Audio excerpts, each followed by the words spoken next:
தான் என்னோட வாழ்க்கை, இவர் தான் எனக்கு கணவர் அப்படிங்கிறது உங்களுக்கு ஃபிக்ஸ் ஆயிடுச்சு. வா, அது சூப்பரான காதல் கதை இது. ஒரு அரசியல்வாதியை நான் கல்யாணம் பண்ணிக்கிறேன் அப்படிங்கிறப்போ எப்போவுமே உங்கள் மனசில் எப்போவுமே ஒரு தயக்கமோ ஒரு பயமோ எதுவுமே? She is the boss. அவங்க தான் பாஸ் வீட்டில் பாஸ். அவங்க நம்ம வெளியில் தான் பாஸ். அவங்களுடைய பிறந்த நாள் எப்போ? மார்ச்னு தெரியும், டேட் தெரியாது. மாட்டிட்டீங்க.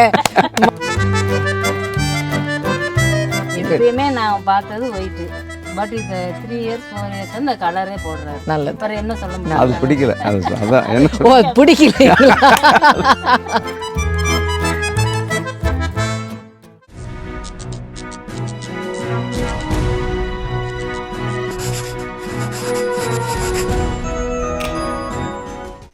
வணக்கம்மா. அவங்கள நீங்கள் தான் அறிமுகப்படுத்தணும். அதான் சொல்லிட்டேன்ல, ஒரு பெரிய உங்கள் ஃபேமிலி. Better half. ஆமாம், பெரிய ஃபேமிலியில் இருந்தாங்க. அவங்க பேரை கேட்டால் இன்னும் இது வரைக்கும் கேட்கலன்னு நினைக்கிறேன். கேட்கல.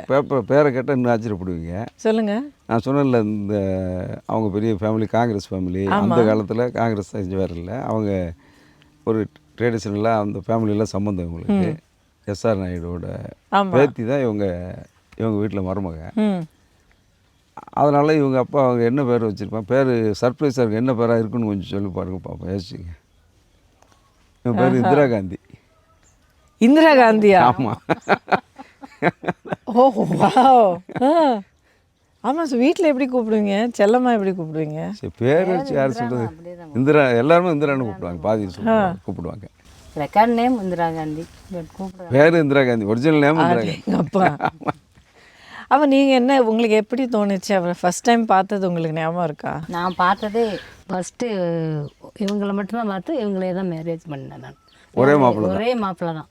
வேறு யாரும் உங்களுக்கு மனசுலேயே தோணலை? இல்லை, பெண் பார்க்க யாரும் போகல. ஆரம்பிக்கல, ஃபஸ்ட்டு வந்ததே இவங்க தான். மேரேஜ் முடிஞ்சது இவங்க தான்.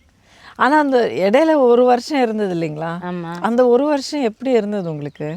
எனக்கு நடக்குமா நடக்காதா அப்படிங்கிற மாதிரி எல்லாம் இல்லை. ஏன்னா அப்பா நடக்கும் அப்படிங்கிற ஒரு இது இருந்தது. அப்பா அம்மா சொல்கிறதானே நம்ம கேட்போம். ஏன்னா அவங்க வந்து டிஸ்ட்ரிக்ட் வேறு, விருதுநகர் கொஞ்சம் தள்ளி, இப்போ பக்கத்து மாதிரி இது. அப்போ எங்களுக்கு ரொம்ப தள்ளி மாதிரி தெரிஞ்சது இவங்க ஊர். ஏப்போ இவ்வளோ ஊருக்கு போய்ட்டு வரதா, இவ்வளோ தூரம் பாங்க வீட்டில். அவங்களும் அப்படி சொல்லுவாங்க. அப்போ அந்த பேர் 40 வருஷம் ஆச்சுல்ல, 40 years ஆச்சுல்ல, 85ன்னா இப்போ 20. இதுதான் என்னோட வாழ்க்கை, இவர் தான் எனக்கு கணவர் அப்படிங்கிறது உங்களுக்கு ஃபிக்ஸ் ஆயிடுச்சு. வா, அது சூப்பரான காதல் கதை இது. அதுக்கப்புறம் நீங்கள் சொல்லுங்கள். இப்போது இவருடைய லைஃப் சொல்லிட்டாரு. அவர் பாட்டுக்கு போயிட்டே இருக்காரு, என்னுடைய அரசியல், என் தலைவர், இது அது அப்படின்னு போயிட்டே இருக்காரு. ஆனால் நீங்கள் வீட்டில் இருக்கீங்க. வீட்டில் அவங்க அப்பா அம்மா இருந்தாங்கல்ல எனக்கு. அவங்க பிள்ளைய பெரிய வர வரைக்கும், காலேஜ் ஸ்டடிக்கு வரைக்கும் அம்மா அத்தை இருந்தாங்க. பட் இது நாள் வரைக்கும் இவங்க அப்பா இருந்தாங்க. லாஸ்ட் இயர் தான். ஆமாம். அதனால் எனக்கு இது ஒன்றும் பெரிய பாதிப்பு தெரியல. செவர் அவர் லைஃப் அது. நம்ம வீட்டில் இவங்க என்னை பார்த்துக்கிறதுக்கு இருக்காங்க. அதனால் நான் பசங்களை பார்த்துட்டு அப்படியே அக்செப்ட் பண்ணிட்டீங்க, வச்சுட்டேன். ஆமாம். ஒரு நாளும் சத்தம் போட மாட்டேன், ஏன் இப்படி பண்ணுறீங்க, அது கிடையாது. ஏன்னா இவங்க 2 பேரும் பெரியவங்க இருக்காங்க. அதனால் எனக்கு அது தோணாது. அவங்களுடைய அந்த ஒரு அமைதியான சப்போர்ட் இருக்கு இல்லைங்களா? இன்னும் வேணாலும் நீங்கள் போய் பார்த்துட்டு வாங்க அப்படிங்கிற அந்த சப்போர்ட், அது இல்லாமல் இருந்திருந்தா எப்படி இருக்கும் உங்களுக்கு? அது இல்லைன்னா கஷ்டம். வேணாம், வெளியே 1000 பிரச்சனை சமாளிச்சிடலாம். வீட்டுக்குள்ளே உங்களுக்கு தெரியாது இல்லை, வீட்டுக்குள்ளே ஒரு பிரச்சனை இருந்தால் நம்ம மைண்டை இதாயிரும். அதனால் வீட்டுக்குள்ளே பெருசாக நானும் போயிட்டு வந்து வெளியே உள்ள பிரச்சனையை பெருசாக வீட்டுக்குள்ளே கொண்டு போக மாட்டேன். என்ன நல்லது நடந்தாலும் அது பெருசாக ஒன்றே போய் அவங்ககிட்ட போய் ஷேர் பண்ணால் அது நல்லதாக இருப்பேன். அதே மாதிரி சீட்டு கேட்டு வருவேன். 5 வாட்டி சீட்டு கேட்டு கிடைக்காம வருவேன். நான் மைண்டை டிப்ரெஷன் ஆகி வருவேன். அதை வந்துட்டு அவன் கேட்டேன், கிடைக்கல, ரைட்டுன்ட்டு அப்படியே சொல்லிட்டு போவேன். அது மாதிரி ஃபீல்டில் போய் ஏதாவது பிரச்சனை நல்லது நடக்கும், நம்ம எதிர்பார்க்காத சம்பவம்லாம் நடக்கும். அதெல்லாம் வந்து பெருசாக சொல்ல மாட்டேன். இவங்களா கேள்விப்பட்டு பிறகு கேட்டால் ஆமாம் அன்றைக்கி இருந்துச்சு அப்படியே கொண்டு போயிடும். உங்களுக்கு எப்படி தோணும் இவர் வந்து உங்ககிட்ட சொல்லாமல் இருக்கிறது? அது ஆரம்பத்துலேருந்து அந்த பழக்கம் அவர் சொல்கிறது கிடையாது, நான் கேட்குறதும் கிடையாது. சொன்னால் கேட்டுக்கிடுவேன், இல்லைன்னா தெரிஞ்சு கேட்டாலும் என்னென்னா 1-2 கேட்பேன், 1 கேட்கவும் மாட்டேன், அப்படியே போயிடுறேன். உங்களுக்கு எப்படி தோணும் அவர் வந்து படிப்படியாக அவர் வளர்ச்சி நல்லா வருவார்னு எனக்கு தெரியும். அதனால் நம்பி அதையும் சரி அப்படின்ட்டு அவர் இதுலயே விட்டுட்டேன் நான். ஒரு அரசியல்வாதியை நான் கல்யாணம் பண்ணிக்கிறேன் அப்படிங்கிறப்போ எப்போவுமே உங்க மனசுல எப்போவுமே ஒரு தயக்கமோ ஒரு பயமோ தயக்கமே எனக்கு இது நாள் வரைக்கும் இருந்ததே இல்லை, இன்னும் இருக்க போறதும் இல்லை. இல்லை இப்போ ஓகே இப்போ அவர் வந்து எப்பயுமே இருந்தது. அப்போ ஆரம்ப காலத்துல ஆனா அப்பா அம்மா அவங்க சப்போர்ட் எனக்கு ரொம்ப நல்லா இருந்தது. அதனால அவங்கள வச்சுட்டு அப்படியே லைஃப் எனக்கு போயினதுனால இது ரொம்ப யோசிக்க தோணுது. குழந்தை எங்கள் அப்பா அம்மா வந்து இவ மருமகளாக இல்லை மகளாக வச்சுருந்தாங்க. அதுதான் அது சொல்லணும் அத்தியாசம். கரெக்ட். இல்லை அது புரிஞ்சுது, அவங்க சொன்னதுலேயே புரிஞ்சிச்சு. வேற யாரும் வேணாம், அவங்க 2 பேர் இருந்தாங்க எனக்கு சொல்றதுலேயே புரிஞ்சிருச்சு. குழந்தைங்கள பற்றி சொல்லுங்க. குழந்தைங்க நல்ல பசங்க, சொல்றது ஒரு பொண்ணு ஒரு பையன். ஒரு பையன். அவங்கள வளர்த்தது யாரு? நானும் அத்தை இருந்தாங்கல்ல, அவளோட வச்சு அப்படியே வளர்த்துட்டோம். அப்பான்னு பார்த்து அவங்க பயப்படுவாங்களா? அதெல்லாம் கிடையாது, பயப்படவும் மாட்டாங்க. வீட்டில் இப்போ இல்லை என்கிட்ட ஃப்ரெண்ட்லியாக இருப்பாங்க. அம்மாவுக்கு பயப்படுவாங்க, என்கிட்ட ரொம்ப ஃப்ரெண்ட்லியாக இருப்பாங்க. டிசிப்ளின் உங்ககிட்ட இருந்தால் வரும். அவங்க அது சொல்ல வேண்டிய அவசியமே இல்லை. அந்த அவங்களும் அப்படியே வளர்ந்தாங்க. அவங்ககிட்ட நம்ம எதுவும் சொல்ல வேண்டிய வேலையை அவங்க வைக்கல இப்போ வரைக்கும்.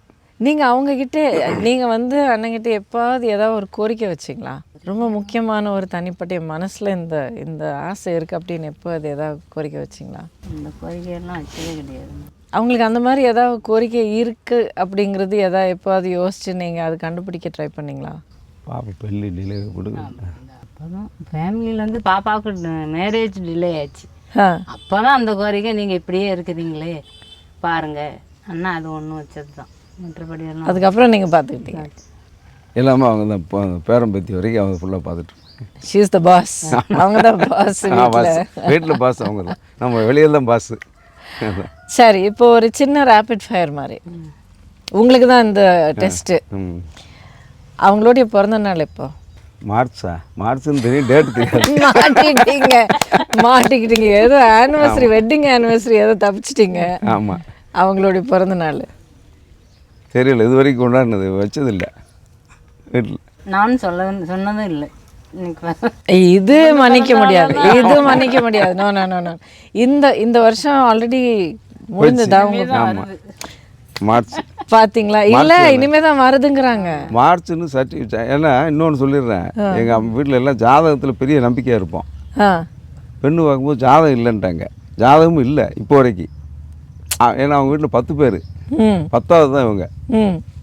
அப்போ கேட்டதுக்கு 10 பேர் இருந்தாங்க. கடைசியில் 10வது பொண்ணாக பிரித்து நாங்கள் ஜாதகம் எழுதலைன்னு ஏதோ சொன்னாங்கன்னு சொல்லிட்டாங்க. அப்போ தெரியல, எங்கள் அம்மாலாம் ஜாதகத்தில் ரொம்ப நம்பிக்கை இருப்பாங்க. அந்த ஜாதகம் பொருத்தம் பார்க்குறதுல ஏதோ பேர் பொருத்தம் மட்டும் பார்த்துட்டு நல்லா இருக்குது, சரி எல்லாம் நல்லா அம்மா அப்படி கொஞ்சம் இதாக இருப்பாங்க, பேசுவாங்க. எல்லாம் மனசு தான்டா, நல்லா இருந்துச்சு நல்லா இருக்கும்பாங்க. அது ரைட்டு விஷயம் அப்படின்னு சொல்லிட்டாங்க, சொல்லுவாங்க. ஆனால் அந்த ஜாதகம்னு இல்லைங்கிறதுனால தெரியல. இப்போ சர்டிஃபிகேட் படி ஏதோ +2 ஏதோ படிச்சிருக்கேன். +2 படிச்சிருக்கேன். +2 ஏதோ படிச்சிருக்காங்களா? பார்த்தீங்களா, ரொம்ப அநியாயம். அதில் சர்டிஃபிகேட்டில் தான் மார்ச்னு சொல்லுவாப்புல. ஆனால் ஒரு நாள் பர்த்டேன்னு ஒரு இல்லை, இப்போ ஒரு வாய்ப்பு கொடுப்போம். மார்ச் எத்தனாம் தேதி? March 15th. இந்த வருஷம் ஞாபகம் வச்சுப்பீங்க? வைக்கலாம், ஞாபகம் வச்சுப்பீங்கம்மா, ஞாபகம் வச்சுக்கணும் நீங்கள். சரி, மார்ச் 15th. அண்ணனுடைய பர்த்டே இப்போ ஆகஸ்ட் 20. பார்த்தீங்களா, அது தெரியல. அவங்களுக்கு ரொம்ப பிடிச்ச நிறம் என்ன? அவர் உங்களை பற்றி சொல்லணும். எல்லா கலரும் வச்சுருக்காங்க, எந்த கலர் நம்ம சொல்கிறது? கலர் வச்சுக்கிறது வேற, அது தெரியல. எல்லாம் கலர். நான் எடுக்கிறதுக்கு ஜவுளி கடைக்கு போனதில்லை, ஜுவல்லரிக்கு போனதில்லை, எதுவுமே நான் இது வரைக்கும் லைஃப்ல போனதே இல்லை. சரி, ஒரு தடவை அவங்கள பாருங்க. இல்லை சும்மா பாருங்க, பார்த்துட்டு என்ன அவங்களுக்கு என்ன கலர் பிடிச்சிருக்கும்னு தோணுது உங்களுக்கு? கிரீனு தான் மோஸ்ட்லியாக இருக்கும். கிரீன்? வா, தப்பிச்சிட்டிங்க. Very good. இவருடைய ஃபேவரட் கலர்? அவர் கலரே ஒயிட்டு தான் மேடம். இப்போ தான் கலர் மாற்றி போடுறாரு. எப்பயுமே நான் பார்த்தது ஒயிட்டு. பட் இது 3 years 4 years அந்த கலரே போடுறாரு. நல்லது. அப்புறம் என்ன சொல்ல முடியும்? அது பிடிக்கல. அதான் என்ன? ஓ, பிடிக்கல. ஆமாம், ஏன் கலருக்கு மாறினீங்க திடீர்னு? சும்மா இப்போ 1.5 மணி இல்லை இருந்தால் இப்போ ஆப்போசிட் தானே எதிர்கட்சி தானே, சும்மா இருக்கா, அப்படியே ஃப்ரீயாக இருக்கும் கொஞ்சம் இருந்தோம். மஃப்தி மாதிரி. ஆமாம், திரும்ப சும்மா ட்ராவலில் போட ஆரம்பித்தேன். ட்ரெயின் ட்ராவல் அதுக்கு இதுக்குன்ட்டு அது அப்படியே கொஞ்சம் பழக்கம் ஆயிடுது.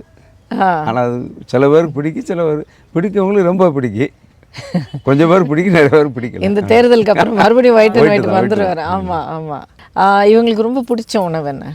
Vegetarian, pure vegetarian. நல்ல மாட்டி விட அவங்க பியூர் வெஜிடேரியனு, நான் பியூர் நான் வெஜிடேரியனு. அப்புறம் என்ன தெரியும் அதில். அவன் நீங்கள் பியூர் வெஜ், அவர் பியூர் நான்வெஜ்னா நீங்கள் சமைப்பீங்களா அவருக்கு? நல்லா பண்ணுவாப்புல. நல்லா பை பர்த்தே வெஜிடேரியன், இடையில விடலை. ஆரம்பத்தில் இருந்து உங்களுக்கு பிடிக்காது, வெஜ்ஜு தான், ஆனால் அவருக்காக சமைப்பீங்க. அது உண்மையான காதல். ஏன்னா எவ்வளோ கஷ்டமாக இருக்கும்னு எனக்கு தெரியும். நல்லா பண்ணுவாங்க. அவருக்கு ரொம்ப பிடிச்ச டிஷ் என்ன உணவு? நான்வெஜ் கொஞ்சம் நல்லா சாப்பிடுவாங்க, எதுவாக இருந்தாலும் ஓகே.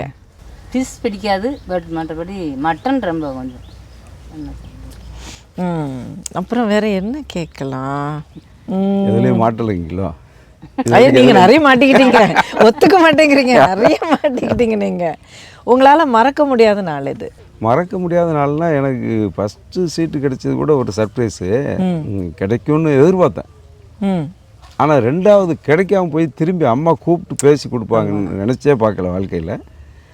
ஃபோனில் நான் அமைச்சரான பிறகு அம்மாட்ட வாழ்க்கையிலேயே ஃபோனில் அம்மாட்ட யார் பேச முடியும்? உங்களுக்கு தெரியும், அம்மா யார் லைனில் வருவாங்க, லைனில் வந்திருப்பாங்க, தெரியல, ஒரு சீனியர்கிட்ட வந்திருப்பாங்க.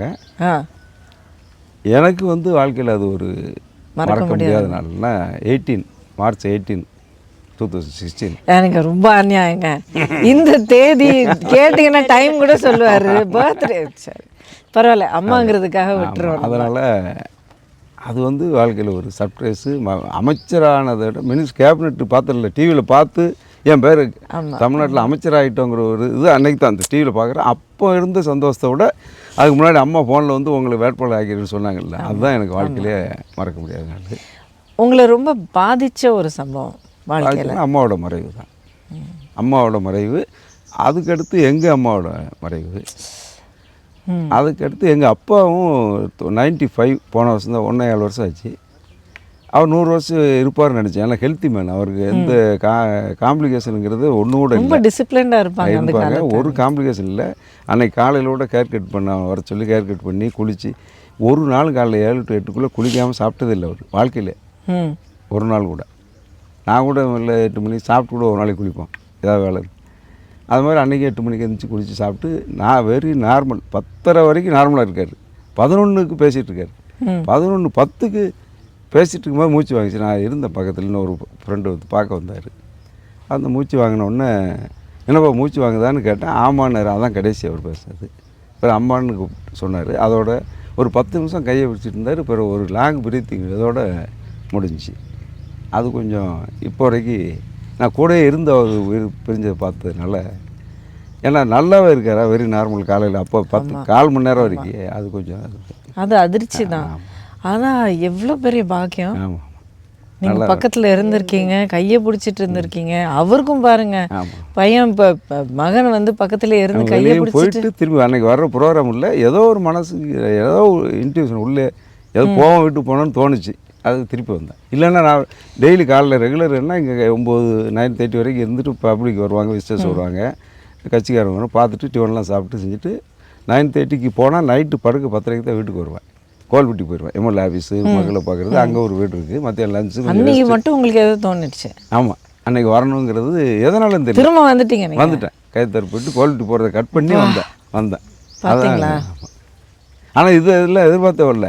ஏன்னா அவங்க இன்னொரு 4 வருஷம் 96 ஆகுது, ஆக போகுது. 4 வருஷம் 100 இருப்பாங்கன்னு சொல்லிட்டே வரேன். காரில் கூட அதை தான் பேசிட்டு போனோம். இன்னும் 2-3 வருஷம் ஓடிடுறேன் அவருக்கு. 4 வருஷம் நானும் பிஏவும் இந்த பையன் கூட பேசி போகிறேன். அது கொஞ்சம் அந்த வயசில் போனால் கூட இன்னும் அவ்வளோ நாள் உங்கள் கூட இருந்திருக்காரு பாருங்க. ஏன்னா அப்படியே வந்து அவர் கடந்து போகிறது அப்படிங்கிறது ரொம்ப பெரிய பாக்கியம். சரி, உங்களுடைய ஒரு கனவு, இது வரைக்கும் நீங்கள் யார்கிட்டையும் சொல்லாத ஒரு கனவு என்ன? கனவுனா இனி வரப்போகிறதா? எதுவாக இருந்தாலும். எனக்கு என்ன, இப்போ நல்ல பேரோடு இருக்கோம். ஒரு 3 பேர் மக்கள், பதவி பணம் வந்து பொருள் இதெல்லாம் செகண்ட் திங். ஒரு 3 பீரியட் தொடர்ந்து ஒரு 15 வருஷம் ஒரு தொகுதியில் ஜெயிச்சு வர்றதுங்கிறது இப்போ உள்ளதில் ஒரு பெரிய விஷயம்.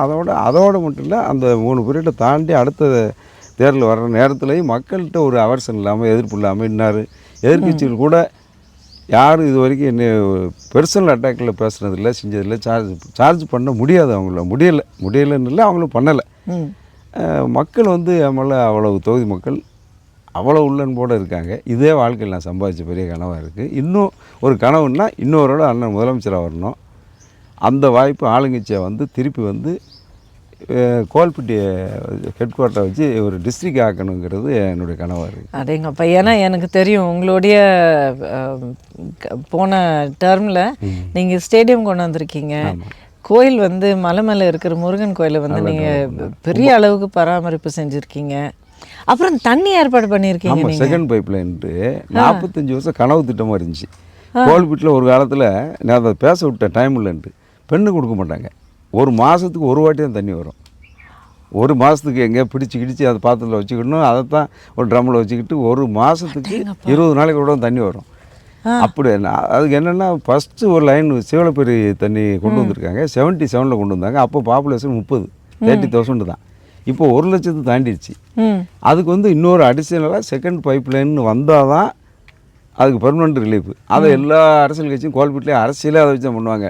2வது பைப்பில் நாங்கள் வருவோன்ட்டு எல்லா கம்யூனிஸ்ட்டும் போராடுவாங்க. காங்கிரஸ் எந்த கட்சி எடுத்தாலும் அதை சொல்லாமல் அரசியல் பண்ணுவோம். நான் ஃபஸ்ட் பீரியட் ஆன உடனே நான் சேலஞ்சாக அதை எடுத்துக்கிட்டேன். வந்த உடனே அம்மாட்ட, ஆனால் அம்மா வந்து எதிர்கட்சி அப்போ 11 சிஎம் ஆகுது மேலே எதிர்கட்சியாக தான், எதிர்கட்சி தலைவராக தான் எனக்கு கேம்பெயினுக்கு வந்தாங்க. தூத்துக்குடியில் 3/5/2011 அம்மா வந்து பேசுகிறேன் அன்னைக்கு. பார்த்தீங்களா, மறக்க முடியாது இன்னொரு தேதி மாட்டிகிட்டு இருக்கீங்க. 3/5/2011 பேசுகிறாங்க. பேசிட்டு நான் வந்து இந்த முறை நாங்கள் தான் வெற்றி பெற போகிறோம், நான் முதலமைச்சரான உடனே கோவில்பட்டிக்கு அந்த 2வது பைப்லைன் திட்டம் கொண்டு வருவேன்னு சொன்னாங்க, அசூரன்ஸ் கொடுத்தாங்க.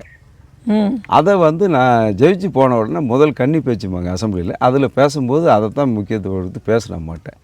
உடனே 96.78 கோடி ரூபா அந்த ஸ்கீமுக்கு அனௌன்ஸ் பண்ணாங்க. அனௌன்ஸ் பண்ணி அது நடந்து அங்கேருந்து கொண்டு வர ப்ராசஸ், அந்த கான்ட்ராக்டுக்காரன் ப்ராப்ளம், அந்த இடத்துல தோன்றது, ஃபாரஸ்ட்டை கிராஸ் பண்ண வேண்டியச்சு, அதெல்லாம் போய் அந்த கான்ட்ராக்டுக்காரன் டிஸ்குவாலிஃபை ஆகிடுச்சு. அப்புறம் திருப்பி ரீடெண்டர் வச்சு அது முடிக்கும்னால அடுத்த எலெக்ஷன் வந்துடுச்சு. எனக்கு பெரிய குறையாக இருந்துச்சு. இவ்வளோ பெரிய ஸ்கீம் கொண்டு வந்து இந்த பீரியடுக்குள்ளே கொண்டு வர முடியலையே. சரி, திருப்பி எப்படி அம்மா தானே வருவாங்க வந்து. அப்போ திருப்பி எனக்கு சீட்டு கிடைக்கல. சீட்டு கிடைக்கலன்னு ஒன்று எனக்கு சீட்டு கிடைக்காத வருத்தம் இல்லை.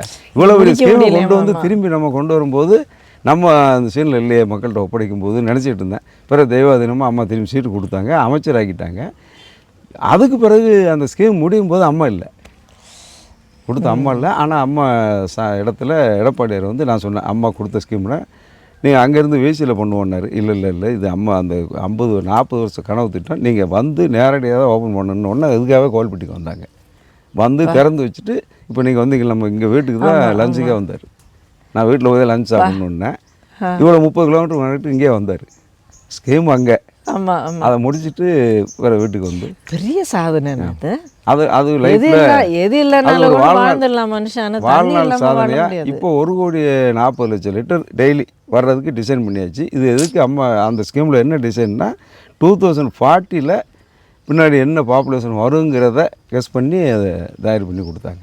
2040 அந்த இதுதான் ரொம்ப முக்கியமான விஷயம். அம்மா வந்து சென்னைக்கு புதிய வீராணம் கொடுத்தாங்கல்ல, வாக்கு எதுவாக இருந்தாலும் வாக்கு கொடுத்தாலே அவங்க நிறைவேற்ற. சென்னைக்கு புதிய வீராணம் எப்படியோ அதே போல் கோவில்பட்டிக்கு 2வது பைப் லைன்.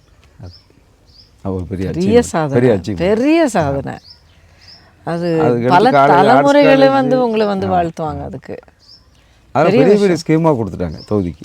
அதே போல் அண்ணன் எடப்பாடியார் ஒரு கிட்டத்தட்ட 1000 கோடி ரூபாய் கொடுத்தாரு என் தொகுதிக்கு போன பீரியடில் 4 வருஷத்தில். ஸோ அடுத்த இதில் அடுத்த டேர்மில் இன்னும் நிறைய எதிர்பார்க்க வேண்டிய இனிமேல் அது 2019 நினைக்கிறேன், 18 சரியா இல்லை, தமிழ்நாட்டில் உள்ள 124 முனிசிபாலிட்டிலையும் சிறந்த நகராட்சிங்கிற விருது கோட்டையில் வச்சு அண்ணன் கொடுத்தாரு கோவில்பட்டிக்கு. அது கிடச்சி வாங்கணும். அது ஒரு சாதனையாக நினைக்கிறேன். இனி ஒரு வாய்ப்பெல்லாம் கிடச்சி திருப்பி வந்தோம்னா திருப்பி எனக்கு என்ன ஒரு கனவுன்னா தமிழ்நாட்டிலே உள்ள தொகுதியில் இது முதன்மை தொகுதியை கொண்டு வர கண்டிப்பாக பண்ணுவீங்க. எனக்கு தெரியும். ஏன்னா ரோட்டு எந்த அளவுக்கு நீங்கள் போட வச்சுருக்கீங்க, இது எல்லாமே வந்து நான் பார்த்துட்டு தான் இருக்கேன். சரி, கடைசியாக ஒரு கேள்வி. உங்களை இதில் டோட்டலாக மாட்டி விட்டுட்டு தான் உங்களை விட போகிறேன். உங்கள் குழந்தைங்களுடைய பிறந்த நாள் சொல்லுங்கள். மகனோட இல்லை மகனுக்கு வந்து நவம்பர் 22 89 கரெக்டா அருண்குமார். ஆமாம். பாப்பாவுக்கு வந்து அக்டோபர் 13 86 கரெக்டா. அக்டோபர் 13. ஏன்னா பின்ன ஏன்னா அவங்க அவ்வளோ ரொம்ப அஃபெக்ஷனாக இருப்பாங்க. அது போக அது கரெக்டாக அவங்களே அந்த விடுங்க விடுங்க, காரணம் சொல்லாதீங்க. ஆமா, இதெல்லாம் காரணம் சொல்லிட்டு அவங்க பிறந்த நாள் இன்னும் ஞாபகம் இல்லைன்னா வேணாம் வேணாம் வேணாம், ரொம்ப மாட்டிப்பீங்க, வேணாம் வேணாம் வேணாம். ஆனால் ரொம்ப சந்தோஷம்ண்ணே இந்த உரையாடலில். இது வரைக்கும் நீங்கள் வந்து எந்த அளவுக்கு பேசியிருக்கீங்க எனக்கு தெரியல. ஆனால் நான் வந்து இன்றைக்கி கண்டிப்பாக உங்களை அந்த சாதனையாளருக்கு பின்னாலே இருக்கிற நிறைய விஷயங்கள் வந்து நான் தெரிஞ்சுக்கிட்டேன். இல்லை, நீங்கள் ஒரு வாய்ப்பு கொடுத்தீங்க. ஏன்னா பழசு மலர் நினைவுகளை ஆட்டோகிராஃப் படம் பார்த்த மாதிரி இருக்குது, அப்படி கொண்டு போயிட்டீங்க. இல்லைண்ணே, இன்னைக்கு வந்து யாராவது ஒரு இடத்துல பொது இடத்துல நிற்கிறாங்கன்னா அதை தானாக வந்து அப்படியே ஒரு சுயம்புவாக வந்து உருவாகலை. எவ்வளோ பெரிய ஒரு பயணத்தை கடந்து வந்தால் தானே. இதோட நல்ல பாசிட்டிவாக சொல்லுங்க. இதோட என்ன நெகட்டிவ் நடந்துச்சுங்கிறதெல்லாம் பெரிய கதை. நான் அது இன்னொரு தடவை நம்ம பேசுவோம். நீங்கள் பேச தயாராக இருக்கும்போது சொல்லுங்கள், அது பேசுவோம் நம்ம. ஏன்னா அதுவும் ரொம்ப முக்கியம். ஆமாம், தாண்டி தான் வந்திருக்கோம். லாஸ்ட்ல இன்னைக்கு அரசியலுக்கு வரணும்னு நினைக்கிற இளைஞர்களோ இல்லை அரசியல் பற்றி இளைஞர்கள் வந்து அவங்களுடைய பார்வை எப்படி இருக்கணும்னு நினைக்கிறீங்க இந்த காலத்து பசங்களுக்கு? இந்த காலத்து பார்த்தீங்க, நியூ ஓட்டர்ஸ் எல்லாம் எல்லாமே அப்டேட்டாக. இப்போ இன்றைக்கி காலமே மாறி போச்சு. இன்றைக்கி சயின்டிஃபிக் இதில் அவங்க விஞ்ஞான வளர்ச்சி எவ்வளோவா போயிடுச்சு. இன்றைக்கி மீடியா கிட்டியா வாட்ஸ்அப்பு ட்விட்டரு ஃபேஸ்புக்கு இதில் எங்கேயோ போயிட்டாங்க. அவ்வளோ இருந்தாலும் கொஞ்சம் புரிதலுக்கு குறையாக இருக்குது. ஏன்னா அவங்க பொதுவாக அரசியலை பற்றி அவங்களுக்கு புரிதல் கம்மியாக இருக்குது. அரசியல்னால் என்ன, யாராவது ஒரு புதுசாக திடீர்னு வந்த உடனே அவங்கள பார்க்காங்க, திரும்பி அவங்களோட புதுசாக நான் யாரையும் மைண்ட் பண்ணி சொல்லலை. அந்த ஓட்டை வீணாக்கக்கூடாது. யங்ஸ்டர் இளைஞர்கள் யார் வந்தால் நல்லா இருக்கும், யார் வர முடியும், யார் அதைத்தான் அன்றைக்கி இப்போ கூட ஒரு காலேஜ் ஸ்டூடெண்ட்ஸ் வச்சு 600 வச்சு அவேர்னஸ் ரேலி நடத்தினேன் போன வாரம். அந்த ஃபைனல் ஓட் லிஸ்ட் போட்ட அன்றைக்கி ஆனால் எங்கேயும் எனக்கு தெரிஞ்சு வேறு ஊரில் நடத்தலை. நான் ஒரு 600 ஸ்டூடெண்ட்டை வச்சு காலேஜ் ஸ்டூடெண்ட் வச்சு நடத்தினேன். முதல் ஓட்டை வீணாக்கிடாதீங்க நான் போய் சொன்னேன். முதல் ஓட்டை இது உங்களுக்கு ஓட்டுங்கிறது லைஃப்பில் ஒவ்வொரு ஸ்டேஜில் உங்களுக்கு 5 வருஷம்னா காலேஜ் ஸ்கூலுக்கு போகிறீங்க, பிறகு இத்தனை வயசில் காலேஜ் போகிறீங்க, இத்தனை வயசில் காலேஜ் முடிக்க போகிறீங்க. இதில் ஒவ்வொரு ஸ்டேஜ் மாதிரி இந்த முதல் ஓட்டுங்கிறது வாழ்க்கையில் ஒரு பெரிய வரப்பிரசாதம் உங்களுக்கு கிடைச்சது. இந்த முதல் ஓட்டை பூத்தில் போய் நல்லா யோசித்து திங்க் பண்ணி யார் வருவாங்க, யார் வரணும், யார் செய்வாங்க, அடுத்து எது நாட்டுக்கு நல்லதுங்கிறத நீங்கள் திங்க் பண்ணி போடுங்க. இப்போ இன்றைக்கி உதாரணத்துக்கு மோடியை பாருங்கள். அவர் பிரதமராக வரப்போ தான் இன்றைக்கி இந்தியாவோட இதை கட்ஸை உலகத்துக்கே தெரியுது, வளர்ச்சி பாதையில் போயிட்டுருக்கு. இப்போ வேறு யாரும் வந்தால் கூட இந்த அளவுக்கு பண்ண முடியுமான்னு அதை கொஞ்சம் திங்க் பண்ணுங்கள். அது மாதிரி தமிழ்நாட்டை எடுத்துக்கோங்க. அப்புறம் எப்படி அம்மா எங்கே, எம்ஜிஆர் அம்மா எங்கே, அம்மா தலைவர் எங்கே, அது மாதிரி எடப்பாடியார் ஷார்ட் பீரியடில் குருசியல் பீரியடில் என்னென்னலாம் சாதிச்சார். உங்களுக்கு ஆல் பாஸ் அவங்களே நிறைய சொன்னேன். உங்களுக்கு கோவிட்டில் ஆல் பாஸ் கொடுத்த ஒரே ஒரு விஷயம் இந்தியாவிலே அவர் தான். அவர் 7.5 வந்து பெரிய அச்சீவ்மெண்ட்டு. வேறு இது இந்தியாவில் எந்த ஸ்டேட்டில் இல்லை. அது கவர்மெண்ட் இதெல்லாம் அது பண்ணாங்க. அதுக்காக நான் பாலிடிக்ஸ் எங்களுக்கு போடுங்க நான் சொல்ல வரல. திங்க் பண்ணுங்க, உள்ளே போய்